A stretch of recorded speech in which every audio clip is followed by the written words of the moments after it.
Alhamdulillah, Bapak Ibu sekalian yang kami hormati, Presiden Masjid At-Thahir, Bapak Farhad, Bapak Haji, mohon maaf, BUD dan semua pengurus, Bapak Joko, Bapak Farhad, Pak Mulyana tadi sempat hadir. Ini juga saya sempat kenal juga Pak Adis ya.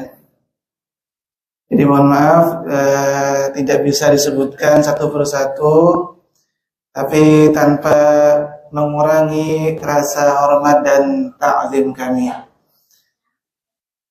Jadi jamaah Masjid At-Thahir, Mas Anjas, rahimakumullah, alhamdulillah, kita sudah masuki tahun baru Islam 1448 Hijriah.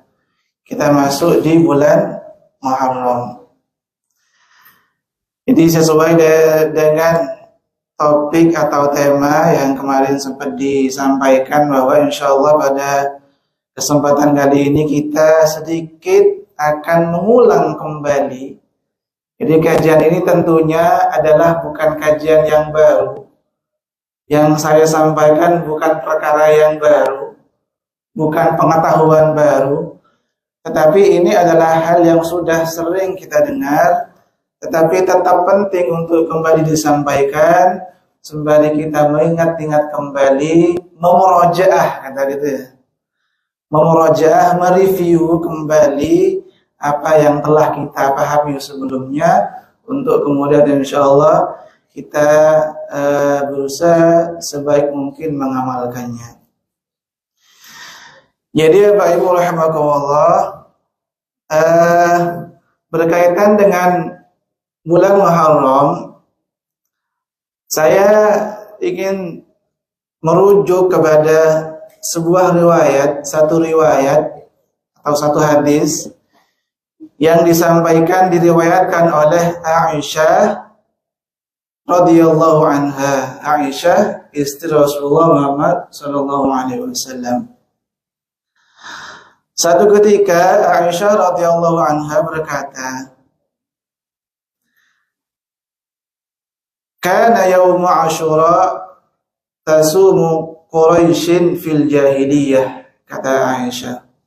Dulu ketika pada hari Asyura atau tanggal 10 bulan Muharram, kata Aisyah, jadi dulu ketika tanggal 10 bulan Muharram itu, orang-orang kafir Quraisy, orang-orang Quraisy gitu, mereka melaksanakan puasa, dan itu dilakukan di masa-masa atau di masa jahiliyah sebelum Rasulullah diutus menjadi seorang rasul. Jadi kata Aisyah radhiyallahu anha, ternyata orang-orang Quraisy, orang-orang Mekah sebelum Nabi diutus menjadi seorang rasul, ternyata mereka sebagian orang-orang Quraisy itu sudah melaksanakan apa? Puasa. Ini kesaksian dari siapa? Aisyah radhiyallahu anha, istri Rasulullah. Kemudian Aisyah melanjutkan, wa kana Rasulullah sallallahu alaihi wasallam yasumuhu fil jahiliyah. Dan kata Aisyah juga, Rasulullah juga ketika sampai pada 10 bulan Muharram, Rasulullah juga melaksanakan puasa. Dan ini Rasulullah lakukan sebelum beliau di masa-masa jahiliyah juga, kata Aisyah. Falamma qadimal madinata shamahu wa amara bisiyamihi. Kemudian ketika Rasulullah dan para sahabat hijrah ke Madinah, Rasulullah kemudian ketika sampai pada tanggal 10 bulan Muharram, Rasulullah berpuasa dan Rasulullah juga memerintahkan para sahabat untuk juga berpuasa di tanggal 10 bulan Muharram, dan saat itu belum diwajibkan puasa Ramadan. Ya, saat itu belum ada perintah untuk melaksanakan puasa Ramadan. Jadi sebelum puasa Ramadan diwajibkan oleh Allah kepada Nabi Muhammad dan umatnya, ternyata terlebih dahulu Rasulullah dan umatnya itu ternyata melaksanakan puasa 10 bulan Muharram, dan itu diwajibkan oleh Nabi SAW. Jadi asalnya puasa di tanggal 10 bulan Muharram itu adalah wajib. Kenapa?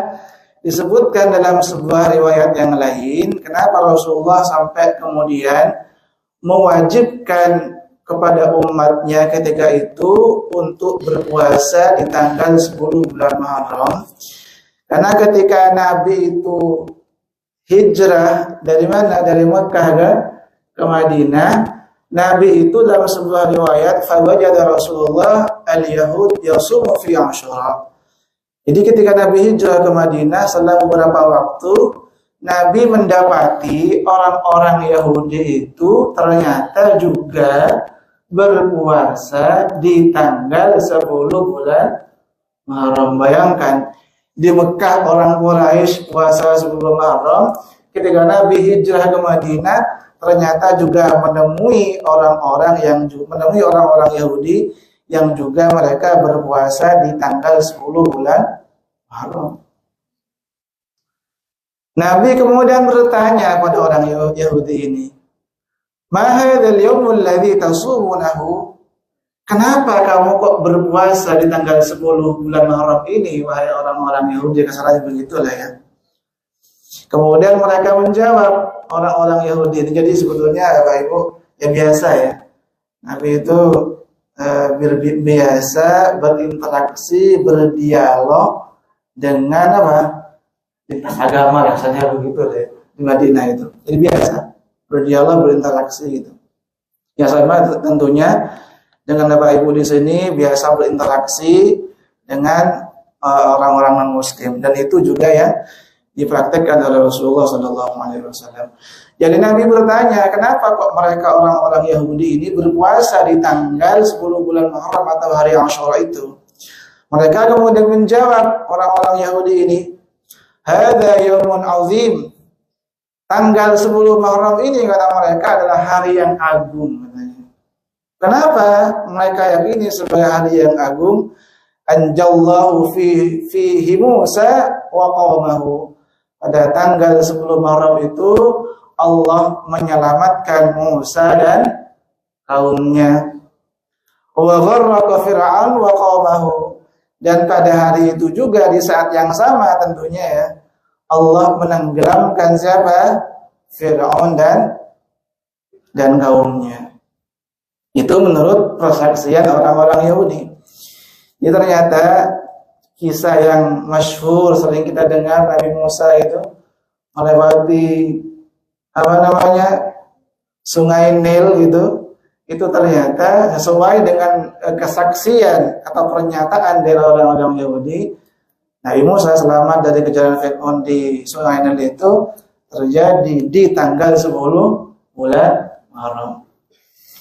Kalau kita baca di Quran Bapak Ibu, itu memang sangat banyak sekali ayat-ayat di Quran itu menceritakan Nabi Musa, banyak sekali. Makanya kisah Nabi Musa itu sangat masyhur gitu.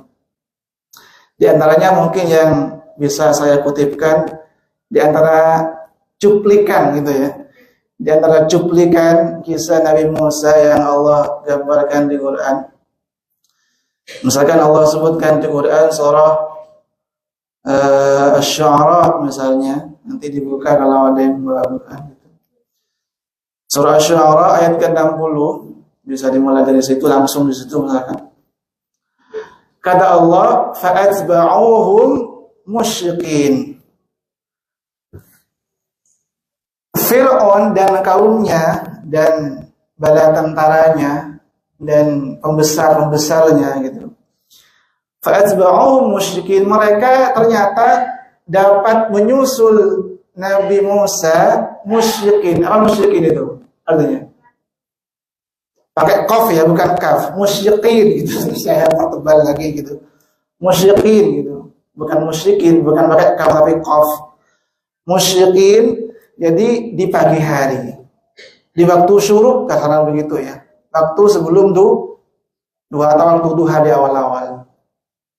Jadi ternyata Nabi Musa sudah hampir terkejar oleh Fir'aun itu ketika sudah masuk waktu pagi, habis waktu subuh sudah. Kemudian Allah melanjutkan kisahnya, falamma tara al-jam'an qala ashabu Musa inna lamudrakun. Asy-Syu'ara 61. Ketika Musa dan Fir'aun itu sudah berhadapan-hadapan, artinya Musa sudah berada di pinggir sungai Nil, Fir'aun sudah kelihatan di sana. Kemudian kaumnya Nabi Musa itu bukan sedikit ya, malah banyak kemudian. Udah pesimis mereka itu. Inna lamudrakun. Kita akan terkejar nih oleh siapa? Oleh Fir'aun gitu. Tapi ternyata Nabi Musa alhamdulillah beliau sangat optimis sekali. Sekalipun dia rakyat biasa melawan seorang tiran itu kan tirani gitu kan. Bayangkan rakyat jelat, bukan ya rakyat gitu ya, rakyat biasa Nabi Musa itu melawan negara itu sudah superpower gitu ya itu kan. Fir'aun itu. Bayangkan seorang orang biasa melawan kekuatan siapa? Negara itu sudah superpower. Tapi Nabi Musa kemudian bilang, qala kalla inna ma'iya rabbi sayahdin. Enggak, kata Musa. Enggak akan. Kita gak akan terkejar oleh Fir'aun. Inna ma'iya rabbi sayahdin. Allah akan memberikan apa? Petunjuk. Allah akan memberikan pertolongan. Allah akan memberikan jalan keluar. Bayangkan, dalam kondisi-kondisi yang sangat kritis sekalipun ternyata Nabi Musa masih punya optimisme yang luar biasa ternyata. Ini ternyata pelajaran yang penting sekali. Jadi karena memang di antara waktu atau kondisi doa itu mustajab adalah ketika kita berada dalam kondisi-kondisi yang kritis, emergency, urgen kita berdoa, kondisi urgen, kondisi emergency, kondisi kritis, kita kemudian berdoa kepada Allah, bismillah mustajab. Dan itu yang dialami oleh Nabi Musa alaihissalam ketika beliau yakin kepada Allah Subhanahu wa taala, mohon kepada Allah bahwa Allah akan menolongnya. Ternyata betul. Allah melanjutkan kisah ayat itu, bisa dibaca sendiri ya. Kata Allah gitu, wa wahayna ila Musa an yadrib bi'asaka al-bahr fanfalaqa fakana kullu firqin kat-tawdil 'azim wa azlafna thamma al-akharin wa anjayna Musa wa man ma'ahu ajma'in thumma aghraqna al-akharin. Maka ending kisah itu Allah menceritakan wa anjayna Musa wa man ma'ahu ajma'in. Allah selamatkan Musa dan orang-orang yang bersamanya. Tsumma aghraqna al-akharin, dan Allah tenggelamkan kelompok yang lain. Siapa itu? Yang kelompoknya Fir'aun itu. Bapak Ibu rahimakumullah, kembali kepada kisah Nabi Muhammad dan Yahudi tadi. Ternyata alasan orang-orang Yahudi ketika itu di Madinah mereka berpuasa di tanggal 10 bulan Muharram karena mereka percaya, mereka yakin di tanggal itu Nabi Musa diselamatkan. Kemudian mereka melanjutkan fasamahu Musa syukran lillah fanahnu nasuhu. Maka Nabi Musa pun, kata orang Yahudi ini, berpuasa di setiap tanggal 10 Muharram. Sebagai bentuk apa? Syukran lillah, sebagai bentuk rasa syukur kepada Allah Subhanahu wa taala. Fanahnu nasumuhu, dan kita ini, kata orang-orang Yahudi ini, kami pun sama. Kami juga karena Musa berpuasa di tanggal 10 Muharram, saya juga melaksanakan puasa di tanggal 10 bulan Muharram. Syukur ya.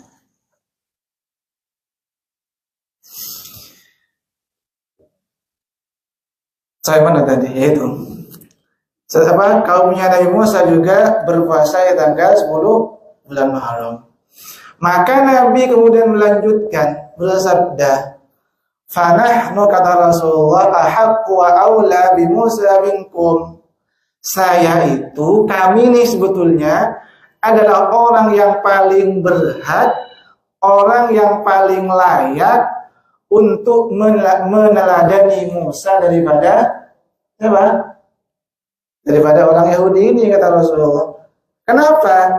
Karena ya tentu Bapak Ibu, Nabi Musa, kita itu umat Islam itu di antara rukun imannya adalah beriman kepada para nabi, tidak hanya Nabi Muhammad. Jadi semua nabi-nabi yang diutus oleh Allah Subhanahu wa ta'ala, dari Nabi Adam, Nabi Ibrahim, Nabi Musa, dan seterusnya, kita imani. Dan syariat Nabi Musa tentunya banyak, kemudian syariat nabi-nabi sebelumnya dilanjutkan oleh Rasulullah Muhammad SAW, termasuk dalam kaitannya berpuasa. Artinya, kata Nabi, sebetulnya orang yang paling berhak untuk mengklaim bahwa Nabi Musa itu adalah golongan kita, umat Islam, kata Rasulullah. Bisa dipahami ya Pak Ibu ya? Jadi kata Nabi itu orang yang paling berhak untuk memuliakan Nabi Musa adalah Rasulullah dan umatnya. Kan itu. Makanya kemudian Rasulullah fasamahu Rasulullah wa amara bi siyabihi, maka ketika itu Rasulullah setiap kali tanggal 10 bulan Muharram, sebelum turunnya ayat tentang perintah puasa Ramadan, Rasulullah itu berpuasa, dan ketika itu Rasulullah juga mewajibkan kepada umatnya untuk berpuasa di setiap tanggal 10 bulan Muharram. Akan tetapi Bapak Ibu rahimakumullah, kemudian Aisyah radhiyallahu anha melanjutkan pernyataannya, kesaksiannya. Kata beliau, "Falamma furida Ramadan, taraka yawma Asyura, faman syaa'a shamahu wa man syaa'a tarakahu."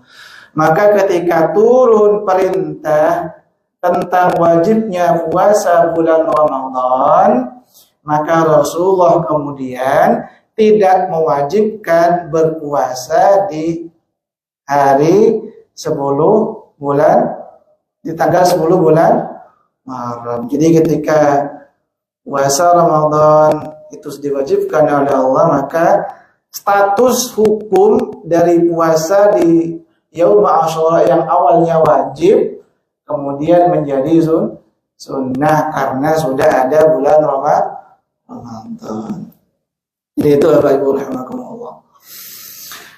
Kemudian dalam riwayat yang lain, Bapak Ibu rahimakumullah, berkaitan dengan puasa Asyura ini, satu ketika sudah di tahun ke-10 bulan Hijriyah, ini Nabi itu sudah masuk tahun ke-10 di Madinah, pas bulan Muharram. Ternyata ada laporan dari sebagian sahabat, "Ya Rasulullah, kita kan berpuasa di tanggal 10 bulan Muharram nih, dan orang-orang Yahudi juga berpuasa di setiap tanggal 10 bulan Muharram. Ternyata orang ini agak sedikit risih. Kok sama ya gitu? Kok sama ya Rasulullah?" katanya. Kenapa mereka? Maka kemudian Rasulullah menyampaikan, Bapak Ibu, fa idza kana al-'amul muqbil insyaallah sumna al-yawma tasi', kata Nabi. Oh iya, kata Nabi. Iya, kata Rasulullah gitu. Kalau begitu, oke, kata Rasulullah. Kalau begitu, insyaallah di bulan Muharram berikutnya kita akan memulai berpuasa di tanggal berapanya? Tanggal 9-nya. Dalam rangka apa itu? Dalam rangka menampilkan identitas muslimnya agar ada perbedaan dengan ritual yang biasa dilakukan oleh siapa? Orang-orang Yahudi. Bayangkan loh Bapak Ibu. Ternyata tidak hanya hati yang penting ya. Kesim juga penting ternyata itu. Jadi identitas keislaman gitu. Identitas simbol-simbol keislaman itu juga penting. Bahkan Nabi juga seperti itu. Karena tanggal puasanya sama dengan orang-orang Yahudi, Nabi ingin tampil beda di umatnya. Maka Rasulullah kemudian mensunnahkan berpuasa dari tanggal 9. Tanggal 9 itu berarti hari apa? Hari Rabu kan? Ada kurang lebih lah ya. Jadi insya Allah di antara itulah yang nanti kita lihat kembali tanggal berapa itu. Hari apa. Jadi kalau misalkan tanggal 10-nya hari Kamis, ya insya Allah kita dalam rangka menampilkan identitas muslimnya kata Rasulullah di situ, kita berpuasa mulai tanggal 9-nya ya berarti hari Rabunya, kemudian dan Kamisnya. Insya Allah kita selesai jam 8.20 Bapak Ibu ya. Masih ada waktu 13 menit insya Allah. Kemudian Bapak Ibu rahimakumullah, dari riwayat-riwayat ini karena sudah menipisnya waktu insya Allah, sebetulnya banyak yang ingin disampaikan. Dari beberapa riwayat ini ada beberapa poin penting yang ingin kami sampaikan, ingin pertegas lagi ya Bapak Ibu rahimakumullah. Yang pertama adalah al-muhasabah. Apa itu muhasabah? Self reflection ya. Walaupun belepotan bahasa Inggris saya ini enggak apalah ya. Tapi insya Allah mengerti lah. Masih belepotan ini. Yang muhasabah itu ya mungkin translate-nya adalah self reflection, ya introspeksi diri. Kenapa Muharram ini bisa kita jadikan media untuk kita berintrospeksi diri? Karena insya Allah kita terus berupaya agar tahun-tahun sebelumnya itu menjadi apa? Menjadi bahan untuk kita untuk memperbaiki diri. Allah telah memberikan kita alhamdulillah umur sampai usia seperti ini, berjumpa kembali di bulan Muharram ini. Maka kita muhasabah, introspeksi diri, apa yang kurang kita perbaiki, apa yang sudah baik dipertahankan, atau sampai kemudian kita menjadi pribadi yang jauh lebih baik. Sebagaimana kata Allah Subhanahu wa taala, misalkan Allah sebutkan di surah Al-Hasyr ayat ke-18, Allah Subhanahu wa taala berfirman, Ya ayyuhalladzina amanu lupa. Gimana Mas Najib? Sebentar, coba tolong dibuka Bapak Ibu.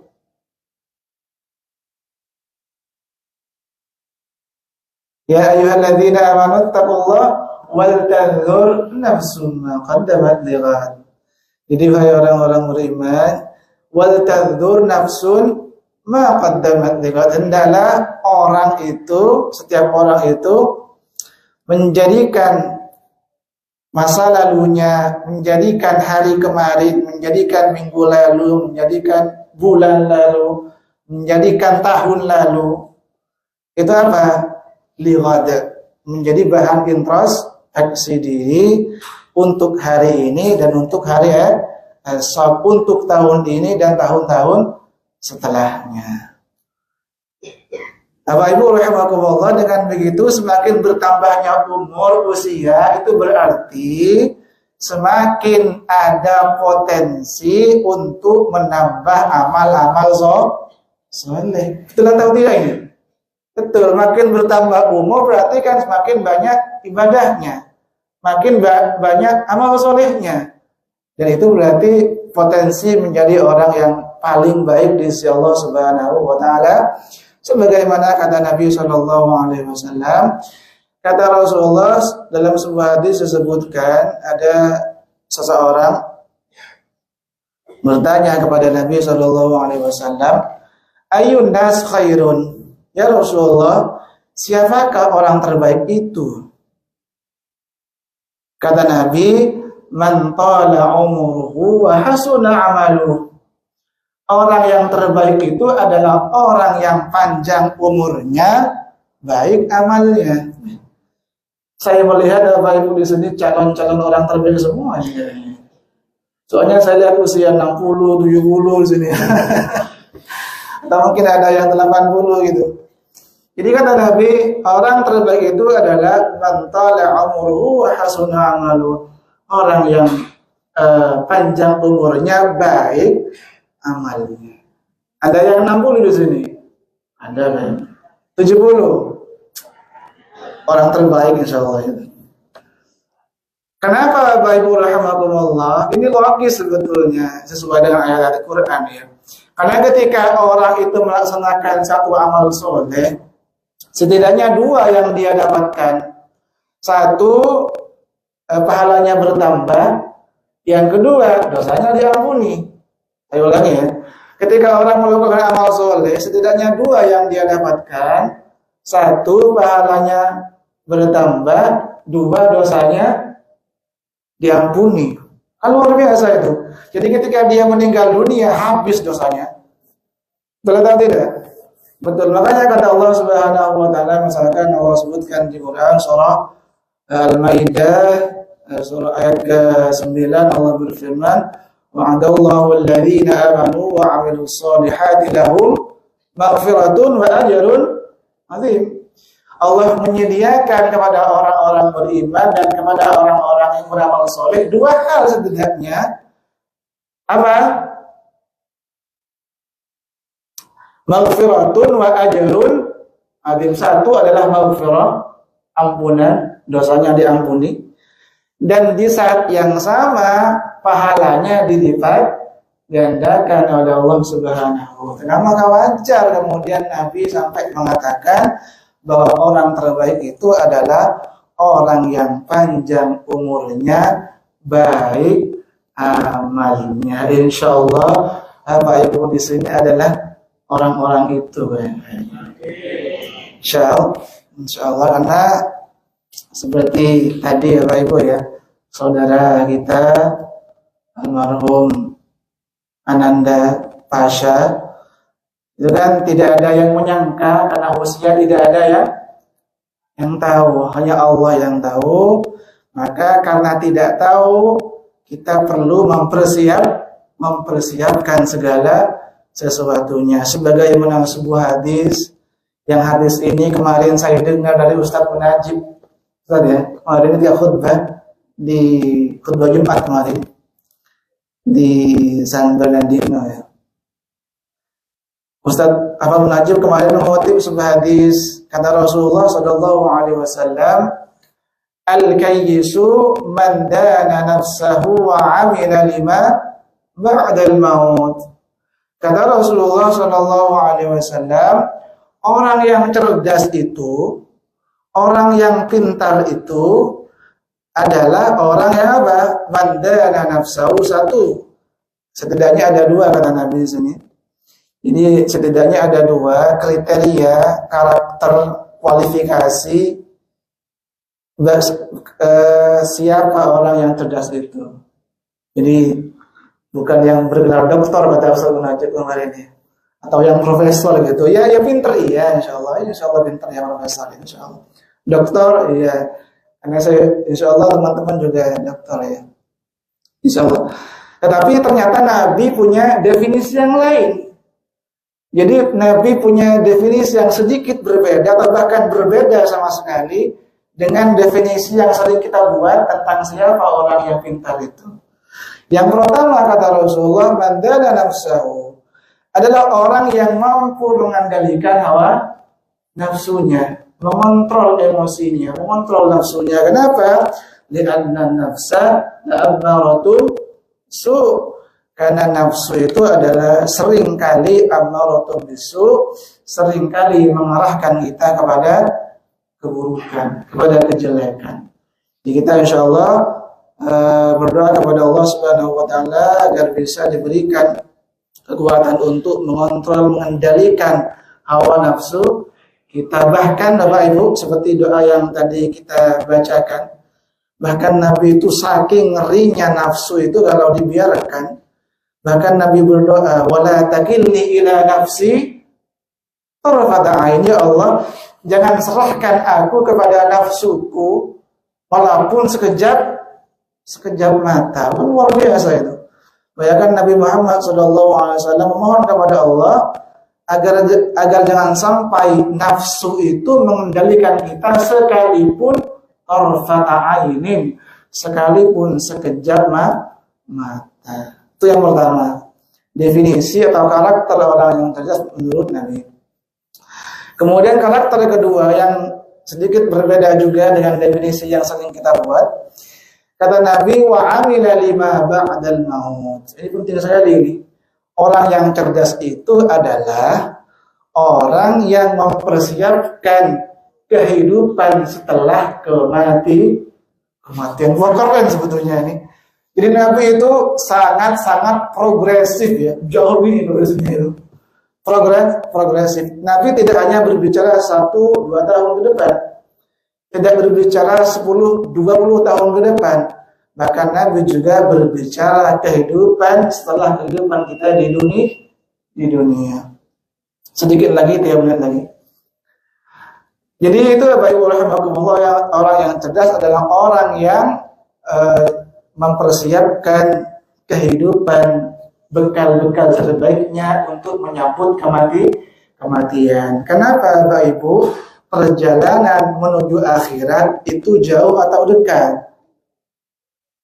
Gak tahu kita malah itu. Bapak Ibu rahimakumullah, sedikit analogi ya Bapak Ibu ya. Kalau kita melakukan perjalanan nih, biasanya kita akan membawa apa? Bekal kan ya? Bekal ya, ATM gitu, walaupun isinya $100 doang gitu kan ya. Intinya dia bawa bekal. Semakin jauh radius jarak yang dia tempuh, semakin apa? Banyak bekal yang harus dia bawa. Kalau Bapak Ibu di sini mudik ke Indo, banyak itu bekalnya itu. Banyak malah itu. Kenapa? Banyak yang perlu dikasihkan kepada ponakan-ponakan, saudara gitu kan ya. Semakin jauh radius yang kita tempuh, semakin banyak bekal yang perlu disiapkan. Bayangkan ya Bapak Ibu rahimakumullah, perjalanan dari kota yang satu ke kota yang lain kita butuh bekal. Dari negara yang satu ke negara yang lain kita butuh bekal. Bagaimana bekal perjalanan dari dunia menuju akhirat? Kira-kira begitulah ya. Ada yang tahu alamatnya akhirat di mana? Enggak ada, Bapak Ibu. Kalau dunia kita nggak tahu alamat, tinggal pakai apa? Google Maps, selesai itu urusan. Dan ternyata kita akhirnya nggak tahu di mana itu. Tapi yang perlu disiapkan adalah apa? Yaitu bekal-bekal terbaik kita, amal-amal ibadah kita, karena kematian tidak ada yang tahu. Bisa tiba-tiba, kadang yang usianya 10 tahun, 20 tahun itu sudah katakanlah meninggal dunia. Tapi ada orang yang mungkin 80 tahun masih sehat, 90 tahun masih sehat dan seterusnya. Kenapa? Karena tidak ada yang tahu. Oleh karena itu, karena kematian tidak ada yang tahu, maka yang perlu disiapkan ada. Tapi pasti datang sekalipun kita tidak tahu, sehingga perlu disiapkan. Jadi itu mungkin Bapak Ibu rahimakumullah, sebetulnya banyak yang ingin disampaikan, tapi karena terbatasnya waktu, insya Allah kalau ada waktu bisa disambung oleh teman-teman yang lain, oleh ustaz-ustaz yang lain, insya Allah ta'ala. Semoga bermanfaat, semoga dicatat amal ibadah berpahala dari Allah Subhanahu wa ta'ala, dan semoga seperti yang tadi disampaikan oleh Ustaz Imam Anas, bahwa menuntut ilmu itu adalah di antara cara terbaik kita memudahkan kita menuju surga, insyaallah. Semoga perkumpulan kita pada kesempatan kali ini dicatat oleh Allah dan menjadi bagian dari perjalanan kita, agar nanti kita dimudahkan oleh Allah Subhanahu wa taala masuk surga tanpa hisab. Sepakat? Sepakat ya, insyaallah. Amin Allahumma amin. Saya tutup dengan salam. Wassalamualaikum warahmatullahi wabarakatuh.